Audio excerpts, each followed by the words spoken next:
So a couple years ago, you were the head of the Navy Recruiting Command. Yes. A lot of news in addition to what's happening in the Gulf of Aden and the Red Sea right now. Yep. There's a lot of news this week. The Navy just announced that it's going to start allowing people who do not have high school degrees or GEDs to enlist. And the CNO recently said, "Hey, we're in a war for talent." I think every CNO for the last 2 or 3 have said we're in a war for talent. Other service chiefs also. This is a huge problem. So talk a bit about the quality and the quantity of young people who are coming into the Navy today. And then, how do we get more Americans to join, to be interested in joining, to trust the service to come in? And how do you get them to serve as SWOs and as young enlisted professional surface warfare officers? Really great question. So there's a lot there. So let me just talk about first, like what I learned in recruiting and what I learned as the captain of a warship. And people like to focus in on ASVAB scores, minimums, what are we doing, and then extrapolate from that the quality of the people that we're getting. And while that is a metric that shows us something about the potential of an individual, it doesn't show everything. Right. And what I would like, as what I would like our captains of warships to want are people who are hungry to serve their country and serve the Navy. That's what I want. If you have somebody who is aggressive, wants to serve, is excited about it, that makes up for so much other stuff. So I think it's a great idea that we can bring people in without high school degrees. And I know there's probably some hand wringing somewhere about, well, what are we reducing our standards? What the Chief of Naval Personnel said was, what we're not going to do is reduce the minimum scores that you need to strike for a rate. You know the process. You sign up, you express interest with a Navy recruiter.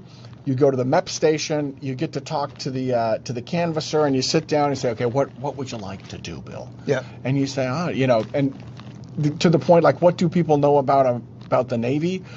The only 2 rates people know about are hospital corpsman and intelligence specialist. Yeah. Right. That's I either want to be a corpsman or I want to be an intel specialist. They don't, and that's just right. Because radar technician, gas turbine mechanic, quartermaster. These are all titles that we in the Navy hold dear because they are our identity. Like when you're a bosun mate, you're a bosun mate for life. Right. But if you're not a bosun mate, then you don't know anything about it, right? So the canvasser kind of helps explain to in the interview process what's important to you, what do you like to do, and then they kind of look at the ASVAB score, minimum requirements to get them in there. So what I'd like to do for your listeners is disabuse them of any, hey, we're lowering our standards. We're widening the pool of people that come in, but we can bring people in and let them, after they graduate from RTC, go straight to a ship, and then as a pack sailor, figure out this is what I want to do, and then they can strike their rate. Got it. I loved having sailors like that on my ship because you can kind of train them, mold them, and really kind of coach them into this is what I think would work best for you. That has a lot of potential. So to the last part of your question, what can we do to help educate people in America? So what I'm trying to do is lead with what I can control. So the Every Sailor a Recruiter program, we are matching every ship with a school in the fleet concentration areas. We're starting with that. We did this. We started last year in Norfolk and Jacksonville. That shows a lot of promise, and I see that as kind of the long game. To the point of, if you don't know anything about the Navy, how can you trust that the Navy is a safe place to work? Right. So talking to kids, reading books to kids in elementary school, introducing them to the concept of service, and this is the uniform, and these are this is what it's all about. I've done that in elementary schools, and you get the craziest questions because people really have no experience, and it's incredibly endearing. Because you're kind of blowing these kids' minds, like, oh my gosh, that's and then there's I think the shorter game where we have a focused effort with our fleet visits, fleet weeks, all of our ship namesake visits to hometowns, where we're going to do that together with the local recruiting district. The recruiters from the local station will be there with us to be able to, accelerate the contacts into contracts. Got it. So it's kind of How about, I'm curious, when you had that job as the Chief of Navy Recruiting Commander, advertising and reaching young people, when we were young, we all watched network TV, right? Yep. And so Navy recruiting slogans, on network television ads, right? And nowadays the eyeballs are much more divided. You've got TikTok and, you've got Instagram, you've got social media, you've got Netflix and streaming services and all these different things. Is it harder to reach young people in a consistent way because there's so many different things that they're paying attention to? Yeah, I would say yes and no. Okay.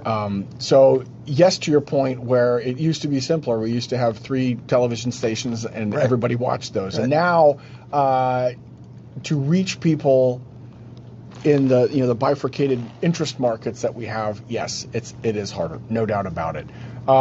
We try to go to the platforms where people who are interested in learning about things like Reddit, we have a presence there. And then we also, like YouTube, YouTube for the youth, YouTube is like our Google. Yeah. And if you type something like I'm interested in the Navy, and then we will be able to kind of push you more. If you're interested in this, you might be interested in that. You get that. Yep. We work with Google to be able to, through our ad agency, push content that might interest them more, because we've got an amazing amount of thing, and we call it America's Navy's YouTube channel, that are on there. We've got videos, very short documentaries that are about 5 minutes long about people who have served in the Navy from all walks of life with all kinds of background stories. And that is incredibly compelling.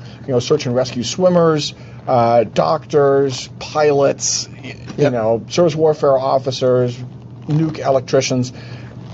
Everybody's got a story to tell, and that is incredibly compelling. And then we've got those short little videos that get a little more. And the last thing that we do is, and we started this when I was there, is partnering with influencers and inviting them to come with us, like a celebrity chef would come and prepare a meal, or have some kind of a competition with culinary specialists, or in the galley on a ship. Exactly. Or we would have guys who do shows about diving, dive with Navy divers. So then we host them, but in a way we meet them in their content providing. So those things are then on their content web pages. Got it. Interesting.